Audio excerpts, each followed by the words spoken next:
ভারত এমন একটা দেশ যে দেশের চারপাশে শুধুই শত্রু, যেন কোনো বন্ধু নেই।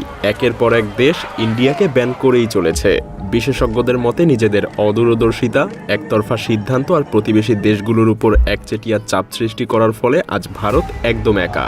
অনেক বিশেষজ্ঞই মনে করেন ভারত যেন নিজেই নিজের পায়ে কুড়াল মারছে, কারণ ভারত এখনো বুঝতে পারছে না যে প্রতিবেশী যে সকল বন্ধু দেশগুলো তার শত্রুতে পরিণত হয়েছে তারা তার জন্য কি মহাবিপদ নিয়ে আসতে চলেছে। কি অপেক্ষা করছে ভারতের জন্য? কি কারণে প্রতিবেশী প্রতিটা দেশ ভারতের থেকে দূরে সরে যাচ্ছে? কেনই বা ভারতের শত্রু দেশের তালিকা প্রতিনিয়ত লম্বা হয়েই চলেছে? দেখতে থাকুন মায়াজালের আজকের বিশ্লেষণ। ভারতের শত্রু দেশের তালিকায় নতুন যোগ হয়েছে নেপাল। ভারত চায় নেপাল যেন তার আঞ্চলিক প্রভাবের অংশ হয়ে থাকে, কিন্তু নেপালও চায় ভারতের চাপ আর হস্তক্ষেপ থেকে মুক্তি পেতে। এই দ্বন্দ্বের মূল কারণ ছিল ভারতের বড় ভাই মনোভাব, যা নেপাল কখনোই পুরোপুরিভাবে মেনে নিতে পারেনি। 2015 সালে নেপাল যখন নতুন সংবিধান তৈরি করে তখন ভারত তীব্রভাবে আপত্তি জানায়, বিশেষ করে ভারতের মাঝেসি জনগণের অধিকার নিয়ে। ভারত নেপালের বিরুদ্ধে অবরোধ আরোপ শুরু করে। খাদ্য, গ্যাস এবং জরুরি সরবরাহ তারা বন্ধ করে দেয়। এই অবরোধ নেপালের জন্য এক মারাত্মক সংকট তৈরি করে, আর নেপাল বুঝতে পারে ভারতের এই চাপ তার স্বাধীনতা এবং সার্বভৌমত্বের জন্য এক বড় হুমকি। More than 40 people have already lost their lives in the unrest. The Indian government is also unhappy with Nepal's new constitution and has warned the Nepali government to get its house in order. Then came the undeclared blockade of trucks carrying essential imports of fuel and food from India. এই ঘটনার পর নেপাল সিদ্ধান্ত নেয় ভারতকে মোকাবেলা করার জন্য তাকে চীনের দিকে ঝুঁকতে হবে। চীনের সাথে সম্পর্ক বাড়িয়ে নেপাল আরও শক্ত অবস্থান নেয়। ভারতীয় চাপের বিরুদ্ধে দাঁড়িয়ে নেপাল এখন চীনের দিকে ঝুঁকে পড়েছে, আর এই পরিস্থিতি দুই দেশের সম্পর্ককে একদম চরম সংকটে ফেলে দিয়েছে, যা এখন একেবারে সাপে নেউলে সম্পর্কের মতো হয়ে গেছে। আর ভারত চীনের সম্পর্ক যেন আরও কঠিন। 1962 সালে ভারত চীন যুদ্ধের পর থেকেই দুই দেশের মধ্যে সম্পর্কটা যেন এক ঠান্ডা যুদ্ধের মতোই চলছিল। তবে 2010-এর দশকের শুরুতে ভারত এবং চীনের মধ্যে উত্তেজনা আরেকটু বাড়ে যখন ভারত নিজেকে আঞ্চলিক শক্তি হিসেবে তুলে ধরার চেষ্টা করে এবং চীনকে সরাসরি চ্যালেঞ্জ করে। ভারত যখন দক্ষিণ চীন সাগর নিয়ে চীনের সঙ্গে বিরোধে গা ভাসাতে শুরু করে তখনই বিষয়টা আরও জটিল হয়ে ওঠে।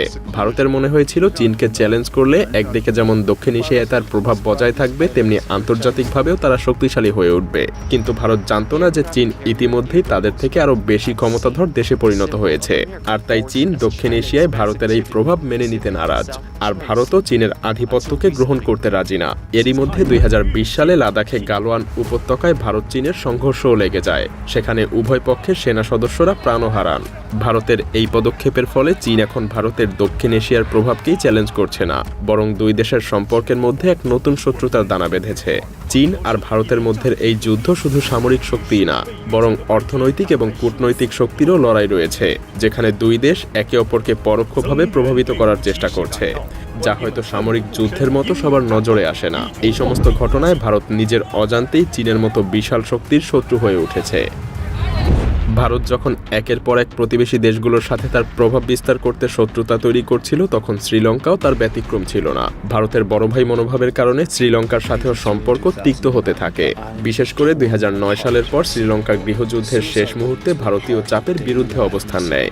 ভারত তখন শ্রীলঙ্কার তামিল জনগণের প্রতি সমর্থন জানিয়ে তাদের স্বাধীনতা আর অধিকার নিয়ে শ্রীলঙ্কার অভ্যন্তরীণ বিষয়ে নাক গলাতে শুরু করে, কিন্তু শ্রীলঙ্কা ভারতের হস্তক্ষেপকে তেমন গুরুত্ব দেয়নি। এরপর ভারতের সরকার শ্রীলঙ্কার অভ্যন্তরীণ বিষয়ে বারবার চাপ প্রয়োগ করতে থাকে, যা শ্রীলঙ্কা সরকারকে ভারতের বিকল্প খুঁজে বের করতে বাধ্য করে। 2015 সালের পর ভারত আর শ্রীলঙ্কার সম্পর্ক আরও খারাপ হতে শুরু করে, কারণ শ্রীলঙ্কা তখন চীনের দিকে ঝুঁকতে শুরু করেছে। চীন তখন শ্রীলঙ্কায় ব্যাপক অর্থনৈতিক প্রভাব বিস্তার করতে থাকে, আর এতে ভারত আরও চিন্তিত হয়ে পড়ে। শ্রীলঙ্কার সাথে চীনের সম্পর্কের উন্নতি ভারতের জন্য এক বড় অস্বস্তির কারণ হয়ে দাঁড়ায়, কারণ ভারত চায় শ্রীলঙ্কা যেন তার প্রভাব বলয়ের মধ্যেই থাকে এবং চীনের প্রভাব সেখানে বাড়তে না পারে।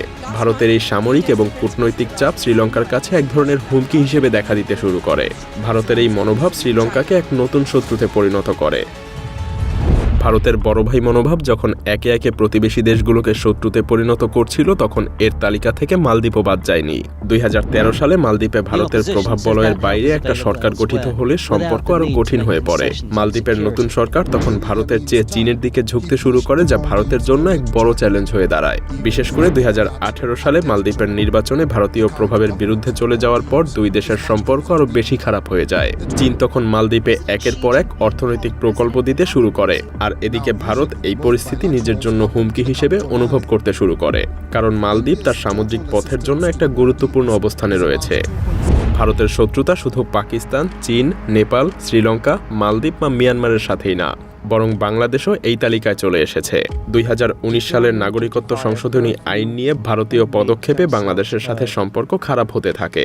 এই পদক্ষেপগুলো বাংলাদেশে মুসলিম জনগণের বিরুদ্ধে হুমকি হিসেবে দেখা দিয়েছিল এবং এর ফলে ভারত-বাংলাদেশ সম্পর্কের মধ্যে এক বিরাট ফাটল সৃষ্টি হয়। এদিকে 2024 সালের জুলাই বিপ্লবের পর যখন ভারতীয় সহযোগী শেখ হাসিনা সরকারের পতন ঘটে এবং নতুন অন্তর্বর্তীকালীন সরকার ক্ষমতায় আসে, তখন বাংলাদেশ ভারতের কথায় আর উঠবোস করছে না। এছাড়াও ভারতীয় মিডিয়ার মাধ্যমে বাংলাদেশের অভ্যন্তরীণ বিষয়েও নানা মিথ্যা প্রচারণাও চালানো হয়েছে।